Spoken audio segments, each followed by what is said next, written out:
So back in the late 80s or early 90s, when DOS had just come in, and you weren't very thrilled about being into computers, what is it that drew you in? I would say, I think initially it was just curiosity. It was partially peer pressure because my best friend is a tech geek. So he joined, there was this institute called Data Pro. Okay. I think they've wound up since then.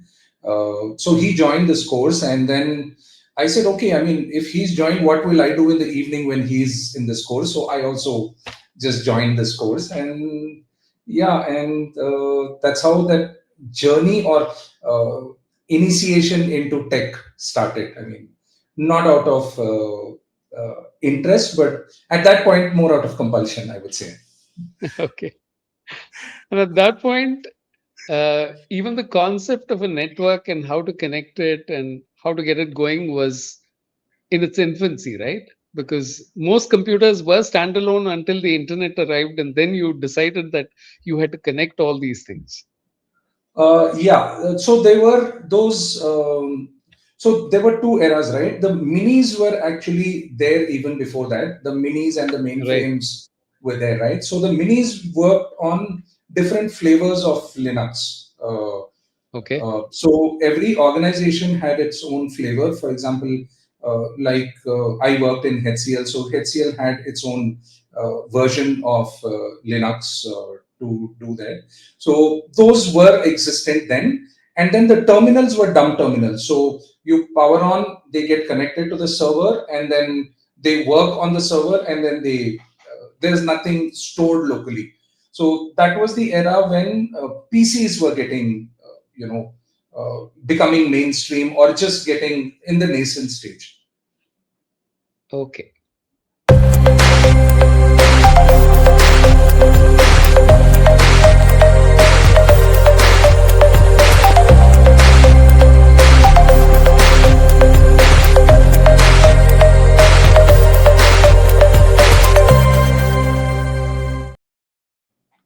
Welcome. Today, in this episode, we're talking about something that we take for granted today, but 30 or 35 years ago was not part of every home. As Deepak said, it was the eras of minis and mainframes and all of those which initially formed the fledgling networks. But to see 30 years later, the entire world connected not just on PCs, but on mobile phones and even on fridges or switches at home is something that very few people could have predicted back there. Now, this has opened up a whole lot of career opportunities. And we'll be speaking today to someone who's seen this happen, the change happen, because he got into computers, like he said, more of a compulsion rather than real interest. And then Deepak really found his footing because he was interested, he was curious, and he was willing to learn and go the extra mile. So we're privileged to have someone who's known this industry pretty well, and we'll be tapping into the deep experience that he has in the business. Deepak, great to have you on the show and to tap into your wisdom. Welcome. I'm delighted to be here, and share whatever I've Okay, learned over this. so so in today's networks are of course very complex. So can you give me an idea of what the complexity, what was it, let's say about 20, 25 years ago, and then we'll come to it. I think we'll take it in stages. Yeah. So those days, like I said, initially you had the Linux-based systems, and then there were no networks at that point of time. They were more of they used to run on something called a serial port, which is Okay. obsolete today. It was called the RS-232, and then you used to have line drivers because you have to drive signals that long, right? Because they were more in a factory environment. So you have the server in a very highly air conditioned. People were not allowed to wear footwear inside because of the dust. I mean, you would be surprised. There used to be places in particularly in Tamil Nadu, where we revere everything, right? People used to pray to the computer as well. The true Ayur Puja. Uh, and so this used to happen, of course, then. So the network, so that was the initial network things. And then the PCs, like I said, came. PCs used to boot from a floppy. You used to have PCs even without a hard disk. You boot from a floppy, the DOS operating system, and then remove that and then put in your application, right? So that is how the standalone machine started. And then the first network operating system that came in was the novel networks. I mean, I think they eventually got acquired, if I remember correct, by some other, but they're non-existent today. So that came a little later with a server, and then you had nodes, as we would call them. So that was called the client server concept that came up then. And the Right. individual things that got connected to the server were called the nodes. So that's how Okay.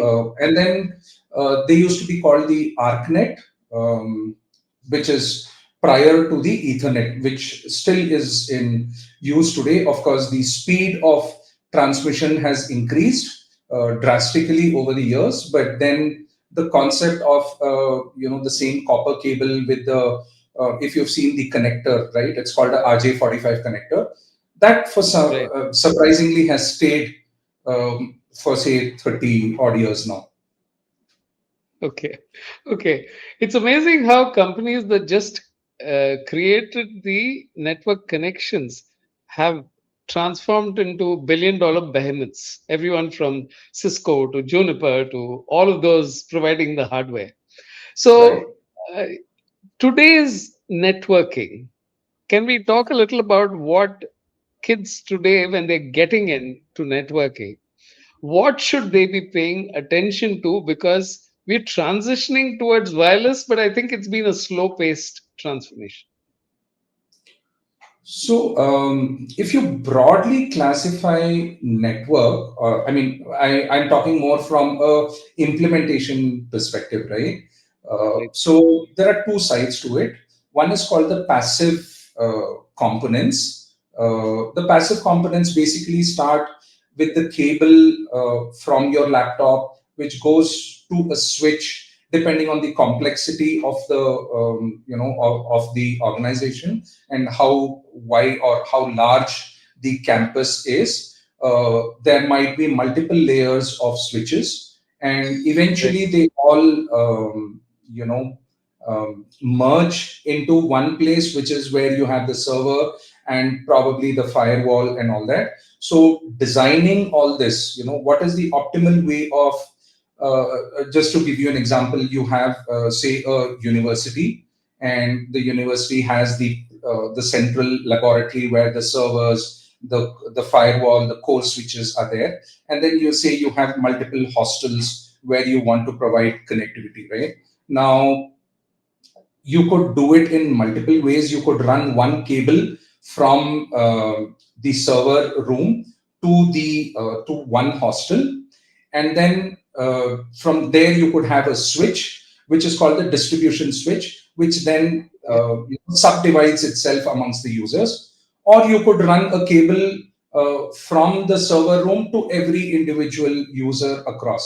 So there's a lot of design elements which to go into it. One is the bandwidth of data that is going to get transmitted across these things, and the second thing is obviously optimization of the costs. Does it make sense to have one switch in the hostel, and then because there's a cost of the switch, and then there's a rack, Right. there's all that to be placed there, or does it make sense just to run five cables from the server room directly into those? So there's a cost optimization. So there's a lot of thought and design that goes into it. I'm giving you a very small example.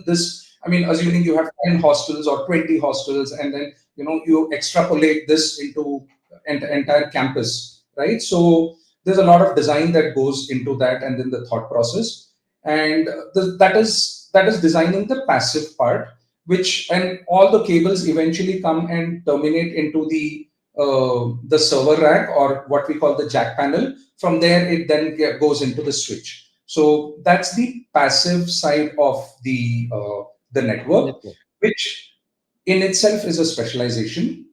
And then the other side is the active components. So the active components start from your Wi-Fi access points, which we place across where people connect to, and then you have the switches that the access points eventually get connected to, and then you have the firewall and the other things in the backend, right? So that entire network topology is called the active component. So these are two, areas of specialization that you can be in. Uh, you can further fragment, of course, in terms of your the active components. There is the firewall, like I said, and then you have the switches, and then you have the access points or the Wi-Fi, right? So those by themselves are fairly deep in terms of the learning opportunities itself.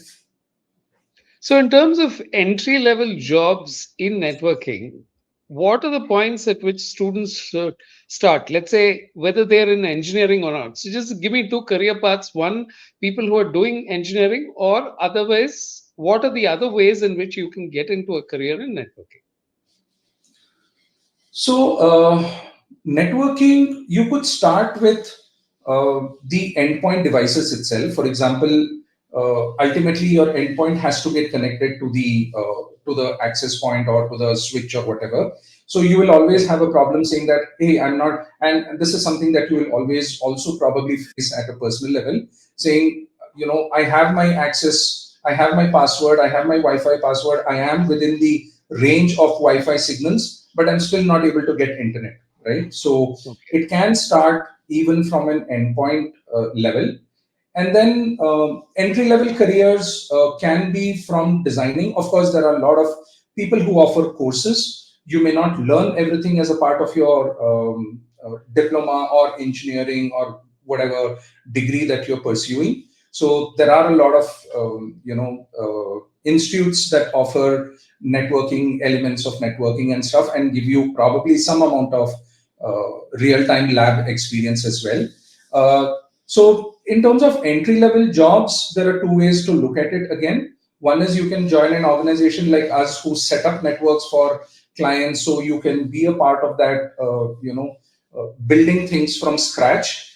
Or you could even join, I'm seeing a lot of knock centers which are being set up, because knock centers are basically network operating Okay. centers. So where, for example, you have, say, a bank, right, which has say 1,000 branches across India now, and they will need a network even in the remotest village where they have a Right. branch. You have a branch, you will have to have a network switch, you will have to have a router which connects to internet, because everything is today cloud stored, right? To Nothing, the you don't have a right. local server at all. So they need to be able to monitor and track even that network in the remotest possibility location. Okay. And all this can or is managed today using NOC centers, which are network operating centers. So they have the entire the dashboard in front of them with all the switches, the firewalls, everything in front of them. And every time there is an alarm or something starts bleeping, someone looks into it and then sees what is the problem, and then they then escalate it based on where the location is, what is the problem, whether it can be resolved remotely. So that is a good start point also. And I think the number of hirings that are happening there are phenomenal, because these are managed 24 by 7, right? Because Right. banks can't afford to be down at any point of time. Not And even for a moment. Yeah. there are a lot of foreign entities today which are outsourcing their network monitoring, and so these are network monitoring stations. They only monitor, and then the moment there is a red flag, they report it. So that's also a good way to start your network career. Okay.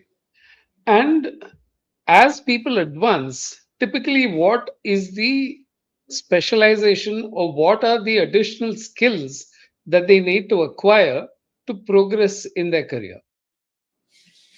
So one is, uh, I would say, the understanding of the network concepts. So Okay. everything it is today based on IP address, IP conflict, IP denial, and all that, right? So understanding the basic concepts of IP address, switches, data transition, how conflicts could happen. So one is, I think the first. So what we've done internally is we've got an entire skill set mapping and what it entails to be a level one engineer, a level two engineer, level three engineer.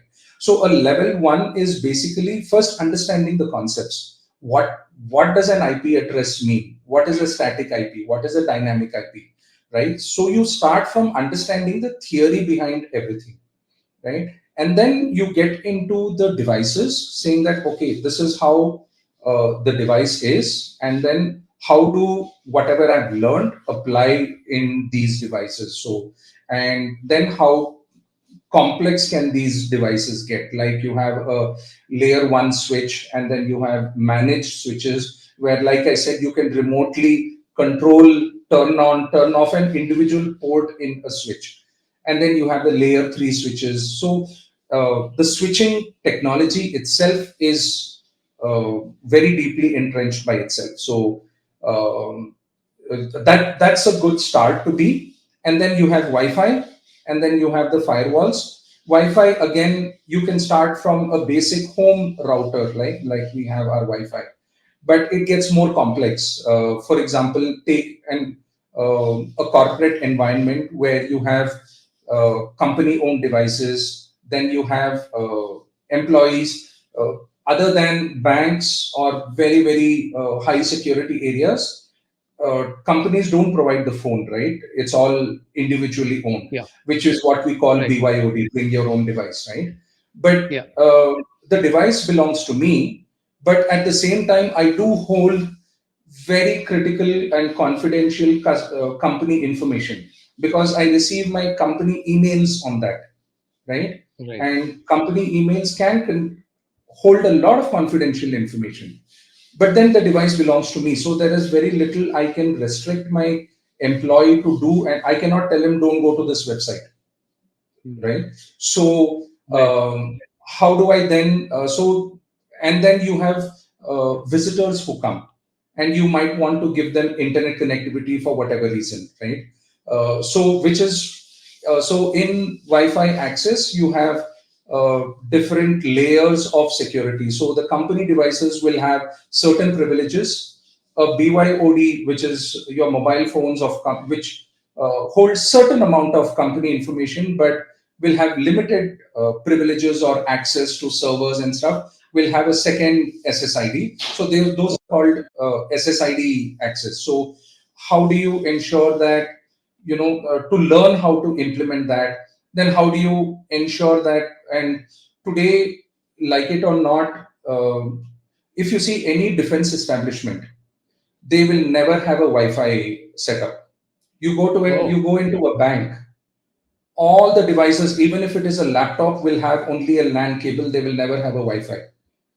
That's primarily because LAN cannot be hacked into, and Wi-Fi can be hacked into, because you can have Mm. a laptop which can somehow, penetrate through the Right. Wi-Fi, break into the password, and enter the. And once you're into the Wi-Fi, you can then work your way through and then hack the systems, right? So, which is why Okay. all high security guys will never have a Wi-Fi. They will always work on a LAN. So, Okay. how do you still give the privileges or the advantages of Wi-Fi, leverage them without compromising on, security aspects? Okay. So that's. So what are yeah, so what are typical starting salaries like and what do they progress towards over time?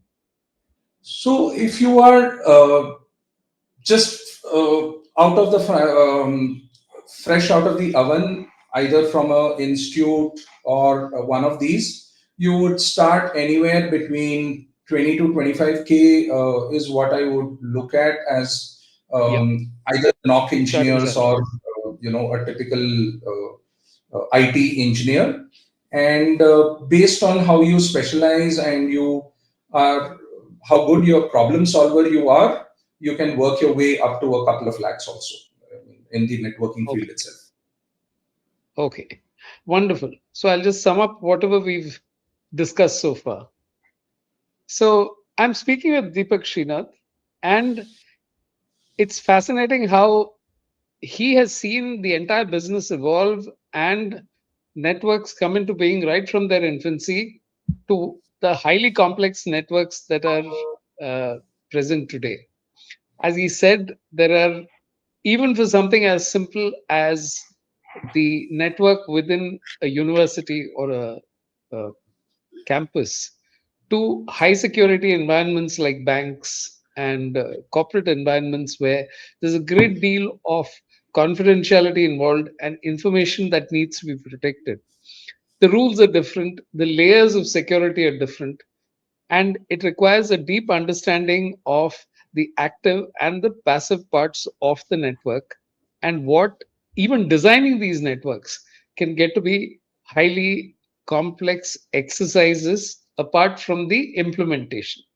So there's a lot to learn, there's a lot to absorb, and if this is the kind of thing that gets you going, then you should definitely be considering a career in networking, because I don't think it'll ever reach a point where you'll be able to get a complete stable network, because a whole lot of the uh, gears, so to say, in between are dynamic. And there are virtual aspects to it. There's, like he said, bring your own device, which is, you can lock down a laptop, but most employees will carry their own phones. So how do you even manage to stop people from hacking into some of these systems? In the next segment, I'll be speaking to Deepak about his own career and how he got to where he is today and what his career journey has been like. So, if you liked what you're listening to so far, please subscribe, share, and let more people know, because the idea is to understand how careers form and evolve. So, Deepak, what was your own story like? Where did you start? You told me that you weren't very interested in it, was not something that you gravitated towards, but you sort of built it over time. So, why don't we go into where this whole thing started? Yeah, so like I said, I got into engineering because I was told to do engineering, right? Those days, we didn't make Yeah. our own career choices, right? So I quite early realized that this is not my calling and I would want to look at something else eventually. But then I finished what I started. And then, like I said, I joined a course which one of my friends got into. And so after completing engineering, I still didn't have a clue of what I wanted to do. I tried getting into the armed forces, like I said, and I didn't make the cut there. So I was still figuring things out. When my cousin used to work for HCL, I mean, it's called Hindustan Computers Limited then. Uh, and there were only two organizations at that point. There was Wipro and HCL, who used to make PCs at that point. So he said Right. there are some openings, and why don't you give it a shot till you figure out what you want to do in life? So I said, "Okay, let's give it a try." So I attended the rounds of interviews, the tests, and I cleared it. And then I had an offer across the table saying, "Hey, there's going to be a training starting in our Dehradun training center. So go ahead and book yourself a ticket there." So that's how it started. And then I started working as a service engineer. So, like I said, there were only minis earlier which work on a Linux, which is a little more complex because they don't have a UI, right? Unlike what you have today. So, it's more of command Right. line. You need to learn the commands itself first Right. on how. So, I was more on the PCs side. So, that's where I got trained initially. And then I started my career as a field engineer. I used to, so wherever our service coordinator used to assign calls to us. We used to go and fix the problem. So that's how it started. And you liked traveling, didn't you? I think one of the Oh things you yes, told me was that you liked travel and you were willing to take the assignments that took you very far from the office. yeah, I guess one of the main reasons why I didn't want to get into software is because I cannot sit at a desk and work for hours together, because I've seen my friends do that. My brother is a tech geek by himself, so I couldn't get myself to do that. So I was very clear that software is ruled out for me. And Right. but then since I got into the tech career, I was a field engineer. So I used to tell the service coordinator, give me the call which is the farthest from Bangalore. So I used to love those long rides. And of course, Bangalore those days was not as congested as it was. So it Crowded. was just a clear ride, right? And I had a Yamaha RX 100, which was one of the most popular bikes then. So I used to enjoy those Right. long rides. So I used to Yeah. intentionally take those calls, which no one was inclined towards. So, take the less trodden path. I think that's something that has stayed with me forever in everything that I've done. Right. To try to do things which someone else doesn't want to do. So Hmm. there's less Yeah. clutter, I guess. So I don't know. No, I think So that's that's a life lesson because people say that the less trodden path, or this in your case it was a less driven path because you were willing to go on those long rides. It gave you legitimate time away from sitting in front of a computer. But the actual job, getting down there and then doing it, was that something that you accomplished pretty easily? Once you got there, you were able to diagnose and figure things out quite easily. Yeah, so that is something that I was able to do, but like I said, that was not something that I enjoyed. Again, I didn't like being a service engineer. That was not something Okay. that I enjoyed. And but then life has things already rolled out for you. So I was posted to Hosur within 6 months of my joining HCL, and I was managing the entire IT infrastructure of factories in and around Hosur. As you know, Hosur is a huge industrial belt. You have Yeah. Bangalore on one side, and then you have the TVS, the Hindustan Motors used to be big then. And then I used to travel up to Krishnagiri, which is again about Okay. 60 kilometers beyond Hosur. Right. So that Right. entire belt was what I managed single handedly. So there was a lot of learning. I mean, I was fresh out of college, and those days, right? There was no there was very, very little exposure that you get beyond what you study in the books. So there was no social media, there was no internet, whatever Yeah. skills or things you acquired were on the job.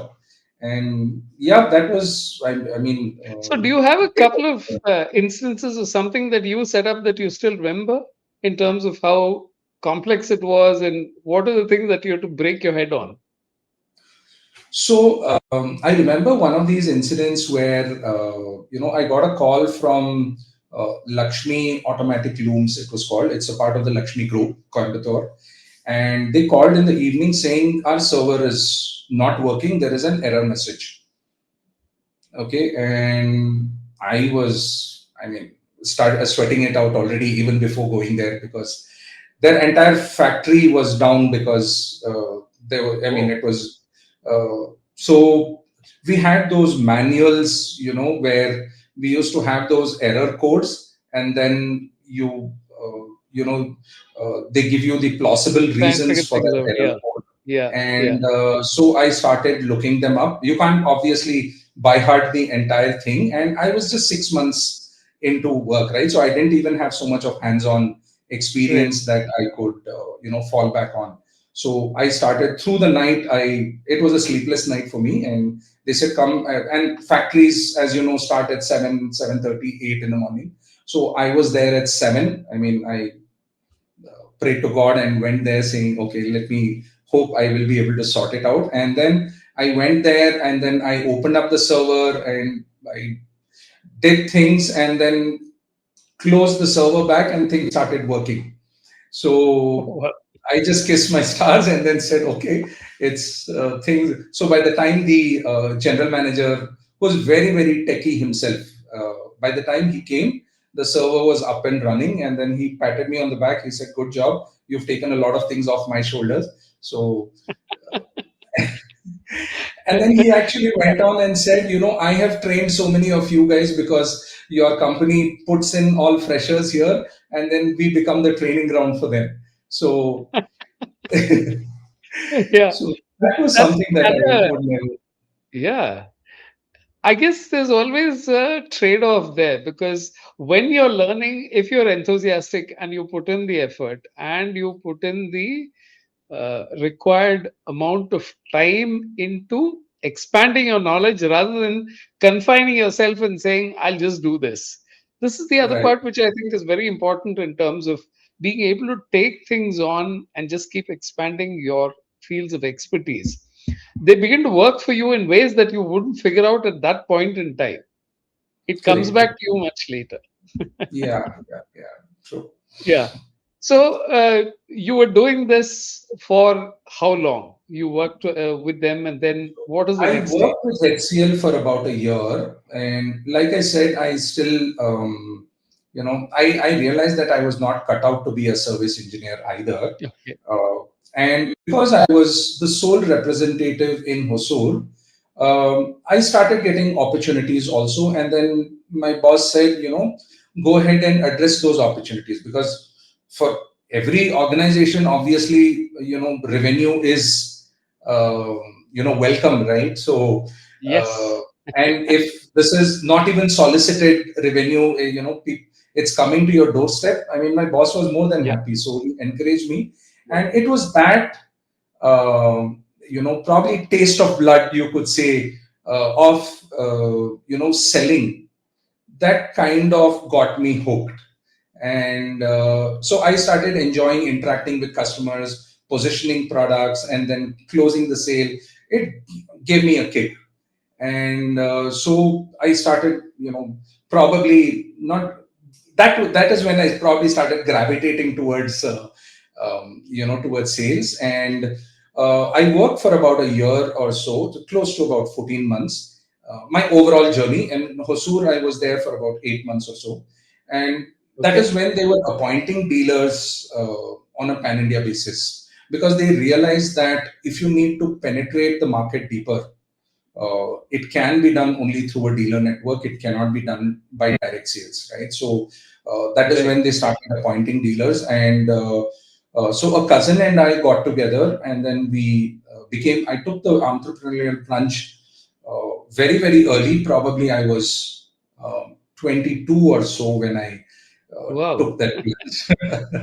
And Okay. with zero, like I said, we purely from an Experience of academician running a background. company. Yeah. Yeah, Yes. so with zero knowledge, no one in my family had ever run a business in their life. So there was a lot of pessimism, concern. But then, yeah, I'm kind of a hard nut to crack. Once I take a decision, it's like I go full hog What behind that. gave you the confidence? What was it that made you So, like I decide said, to plunge into it? two things I would say. One is, like I said, I'd already tasted first blood with whatever sales I had done as a company representative, and I built those relationships over the last 8 months. The so there was a lot of credibility that I had built in those 8 months with these people. So that was one. So I knew there is an opportunity that is lying there, untapped opportunity. And the second thing was, obviously I was a novice in business. I had no clue. My cousin was already running his business. He was into uh, consumable business like printing Okay. stationery, the printer ribbons. If you remember those days, they used to be Right. these Right. dotmatic Right. printers. Dot So he used to matrix. sell Yeah. Those were floppies. big He at used that to sell time. Yeah. ribbons. Yeah. So he was in that line of business. So it kind of became a symbiotic relationship between us. And I approached him, and he said, "Yes, why not? Let's do this." And that's how the plunge happened. I mean, it was a very, very impulsive decision, not very well thought out. But yeah. So initially it was just the two of you, and you were doing the selling and the. So what kind of projects were you looking for at that point?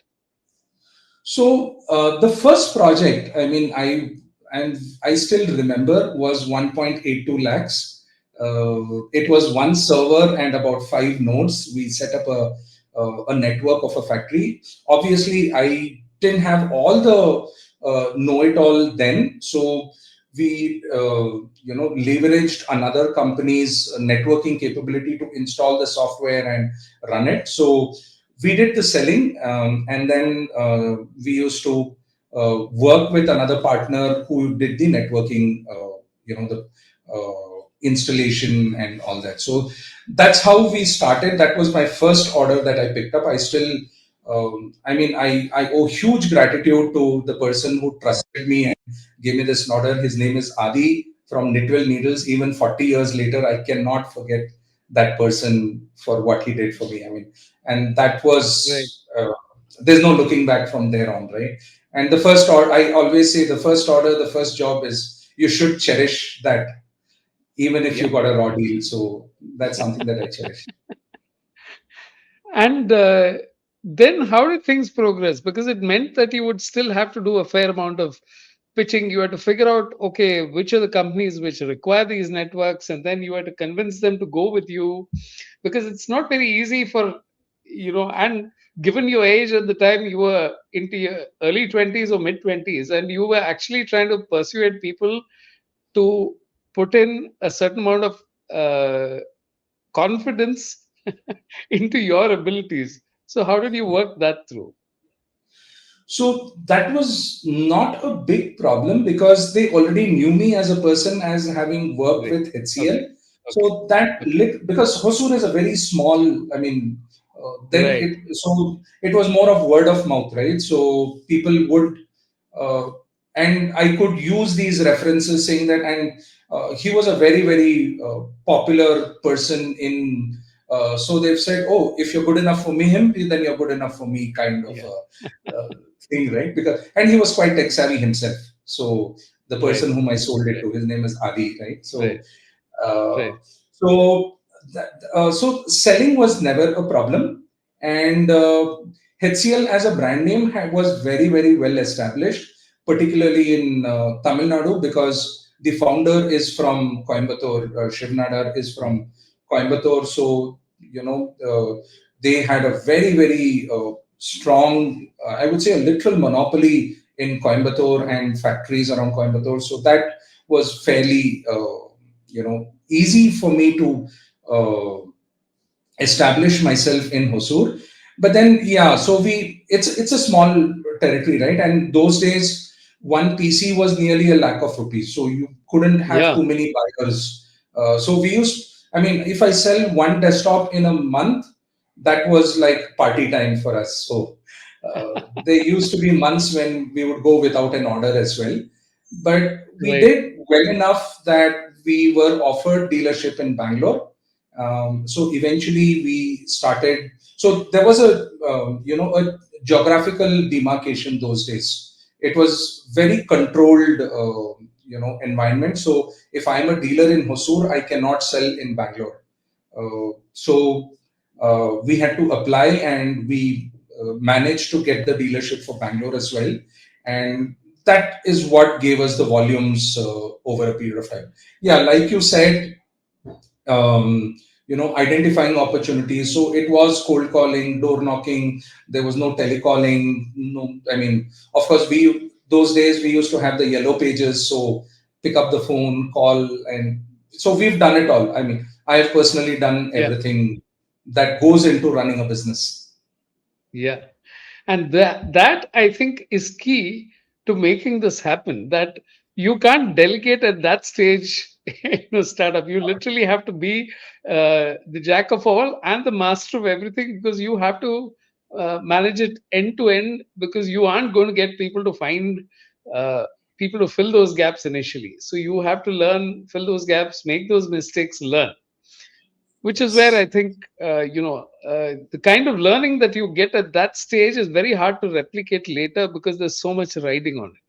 Okay. So Absolutely. we'll Yeah. just, so I'll come back. So I'm speaking to Deepak Srinath, and the last section was about how he got into the business from a position of not really being very interested. And he opted for these long rides as a service engineer because that was the part that he liked the most.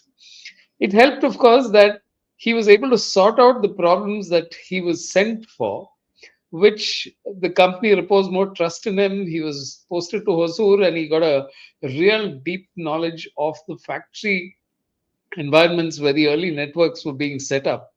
And it helped to build those relationships. And the other part, which I think he got to know pretty early on, is that he was good at sales. He was good at networking with people and not just getting the networks of those companies together, which always serves you in good stead.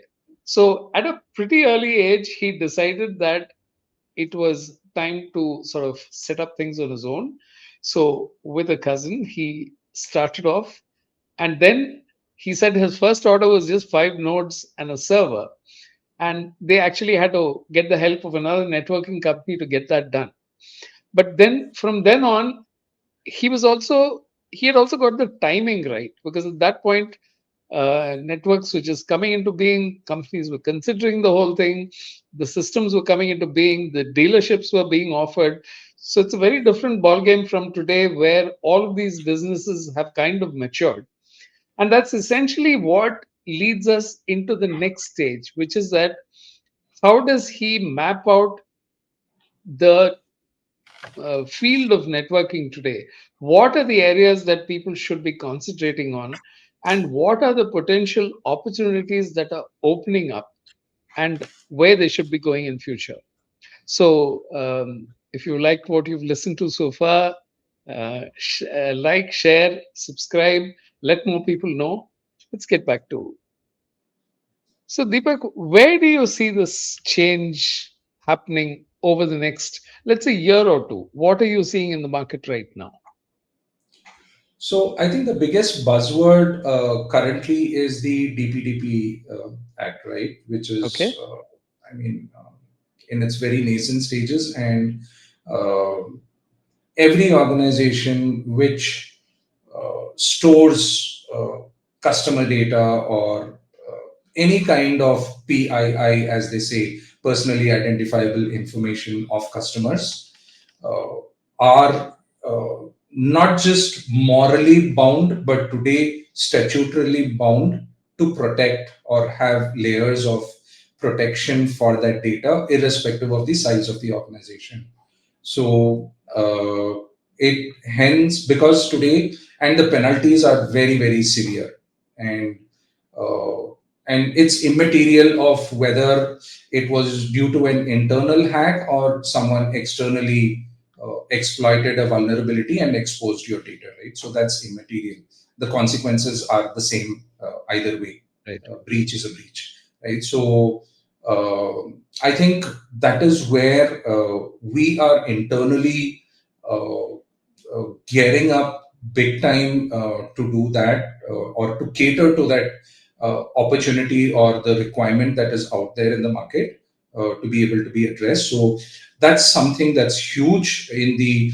I wouldn't say it's exactly networking, but it's a cybersecurity space. But network does form a part of it, because firewall is a part of your network, and firewall is the kind of the watchman as to what the person inside the perimeter of network is able to see outside, and who's the person outside, on what he can or who can enter within the perimeter, right? So it's a very critical thing, and that it's kind of there is an overlap between cybersecurity and networking to that extent, but I think that's a huge opportunity that is out there already, and people should look very very um, focusedly in that Carefully at, direction. yeah, those opportunities.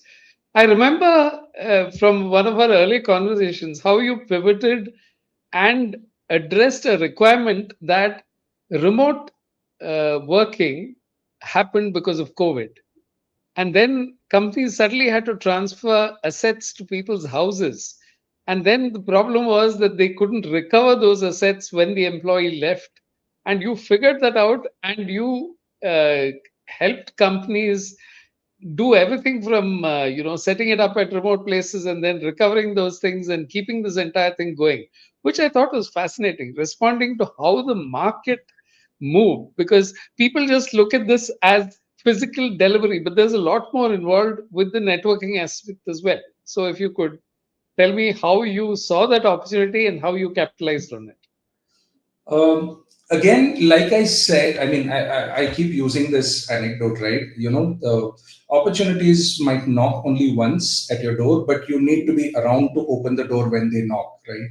So, so there was this one of our clients who, during COVID, they were expanding big time in India, and then they said that we do not want to have a physical office, but we will be hiring. So we need someone who will safekeep our assets and do the entire. So I have a new joinee anywhere in India.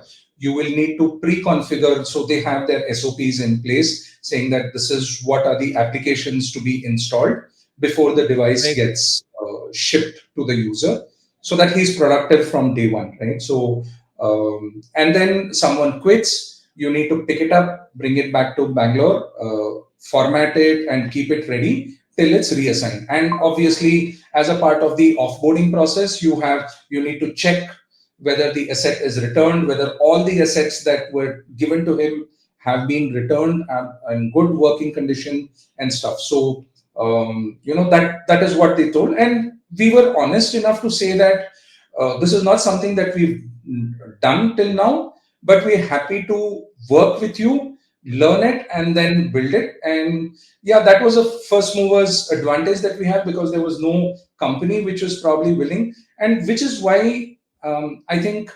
we've been able to pivot again and again and again, because problem solving is something that is inherent in us. So coming back to this, so we uh, I for a person get my hands dirty. Like I said earlier, I if there is a new problem, I will be a part of solving that. So I used to sit and call the courier guy saying, where is the laptop? Is it getting shipped?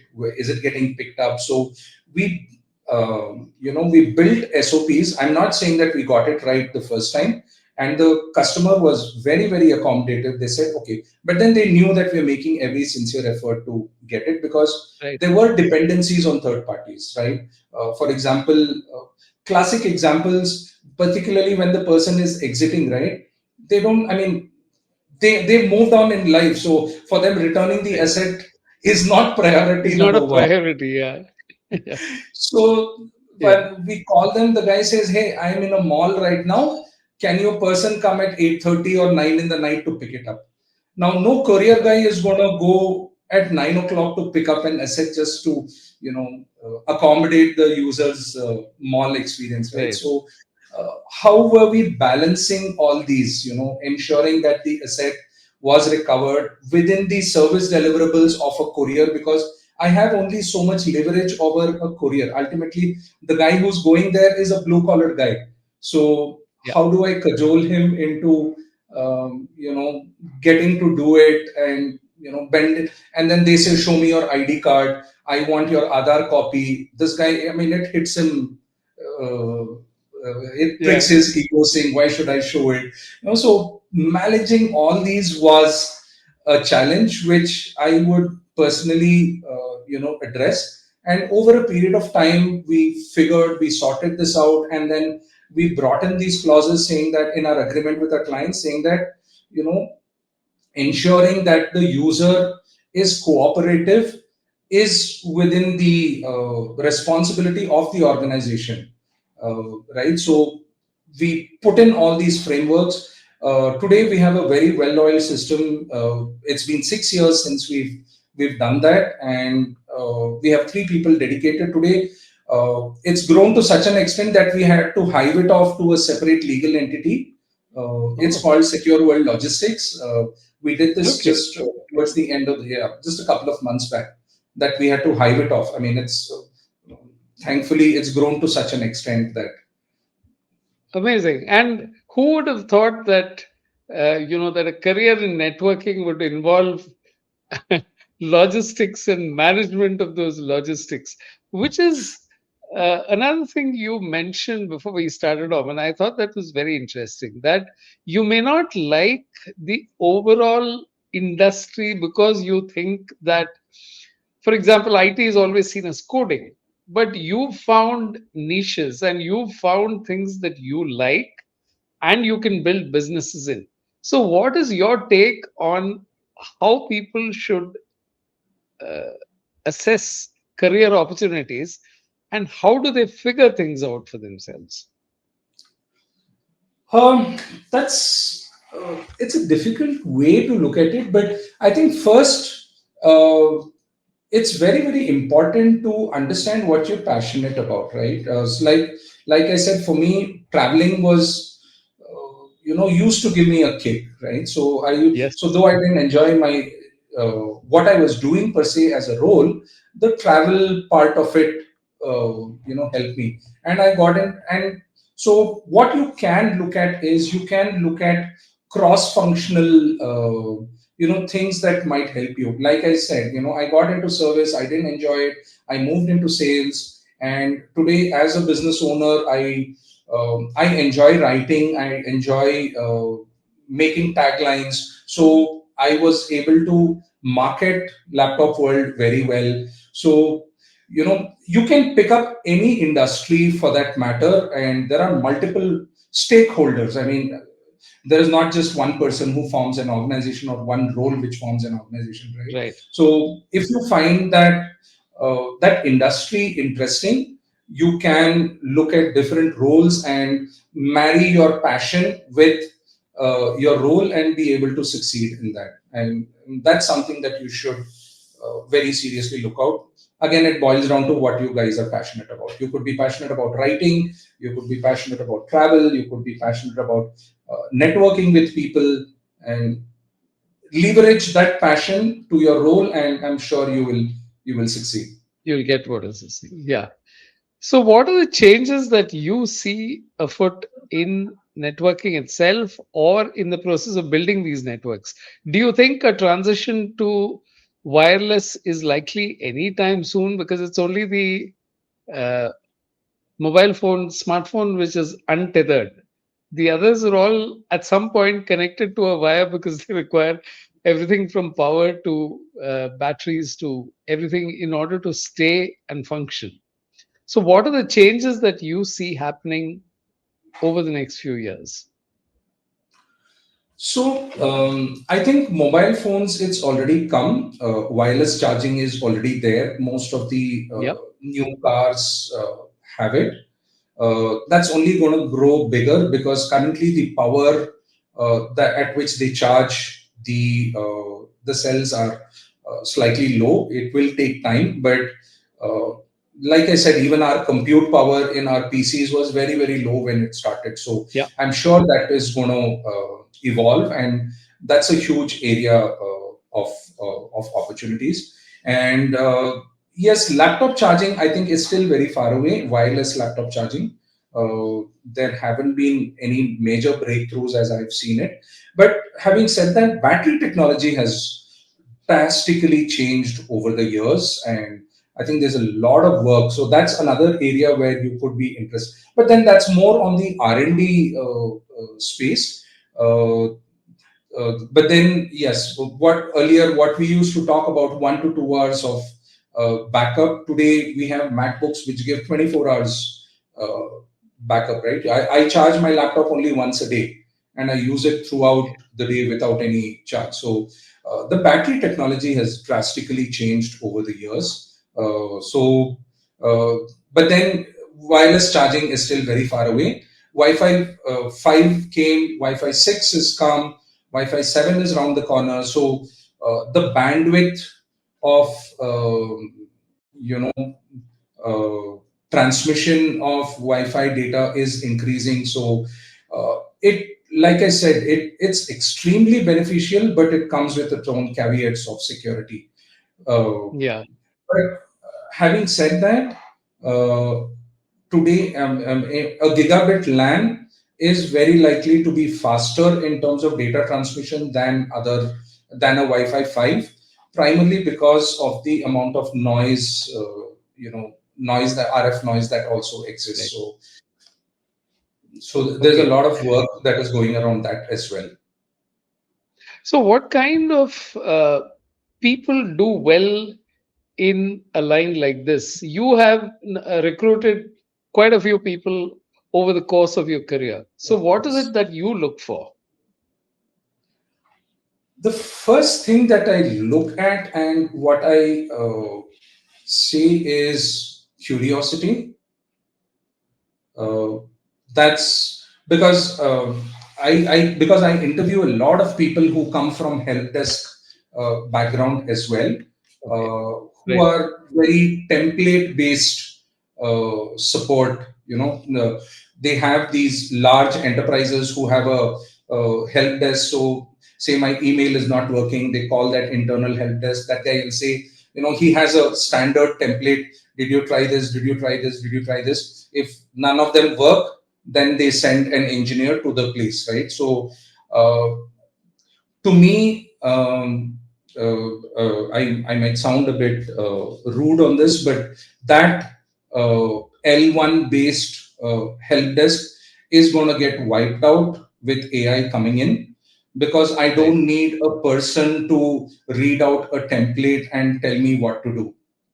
Today, Right. AI can do it. Today, you can get your last bank transaction, you can get your statement, you can get whether a check has cleared or not, everything through WhatsApp chat, right?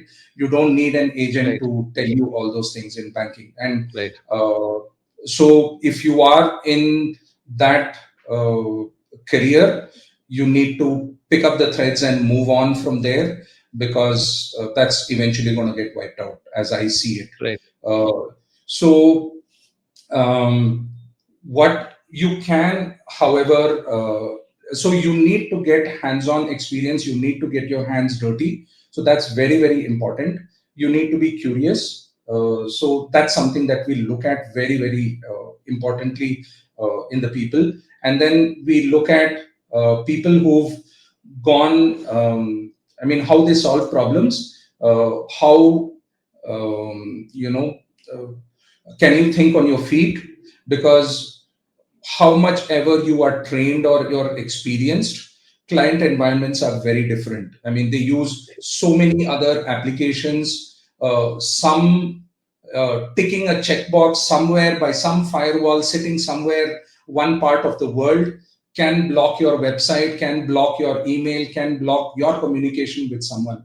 So unless you're able to connect all those dots, saying that this is the probable reason that this happened, uh, you're going to find it very difficult. So root cause analysis, analyzing a problem, is very, very important in our industry, because we are all so interconnected. I mean, like I said, so that's something that is very important that you should know. And then someone who can provide a quick fix solution. The typical Indian term is jugaad, right? So you might, your client might be in a crisis. It might take you a long time to bring it back to actual normalcy. But can you give him a quick fix so that his immediate need is taken care of, right? So these are attributes that we look at: curiosity and problem solving, getting into the root cause. Those would be attributes that I think you should possess if this is a career opportunity that you want to look at. So, And like nurture I keep IT, saying, because, what sorry. defines maturity or Huh. nurturites is what next. Because if you've learned something, that's not the end of the road for you. What next? I've learned this in the same. For example, like I said, we've defined in hardware itself, we've said L1, L2, L3, L4. So if I've done L1, then I move to L2, then I move to L3. and then in operating systems L1, L2. So we've defined the skill sets. So we've got a very, very clear, career upgradation, upskilling path within our organization for people to follow. Fantastic, because it also tells me that in a field which is rapidly expanding, it's not very easy to come up with solutions in advance, because very often these solutions have to be kind of invented on the fly, because you can't sit down and then say, okay, I will ruminate, I will think about it and get back to you. You have to solve it. Right from the time you said about Lakshmi Mills, where the server's down, the production is starting, the entire factory has come to a standstill, and you have to get things moving. So, if that kind of environment excites you, then you should be getting into it. But if you want a steady job where you have a very defined kind of career, this is not for you. It's not meant for, you find something that is not stressful in that sense of the word. So, like you said, you have to keep inventing and figuring things out all the time.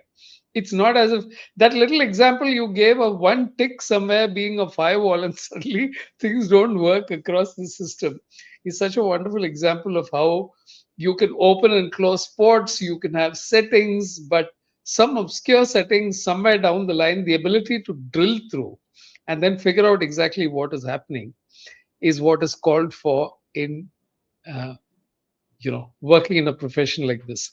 So finally, Deepak, is there something that you would like to leave the people who are watching with? What is it that you would like to tell them?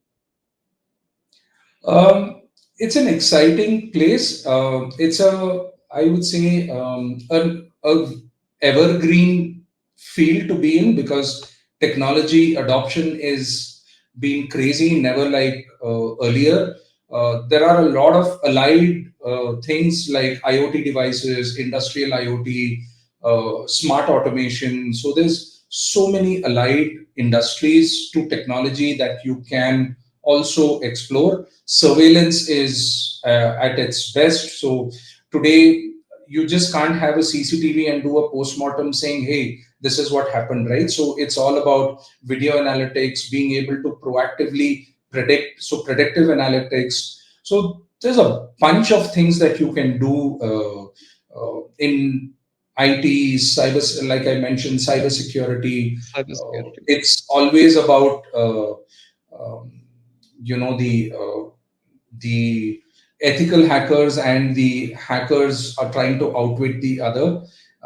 So that's a huge space. So it's an evergreen thing, but then you should have a hunger for learning.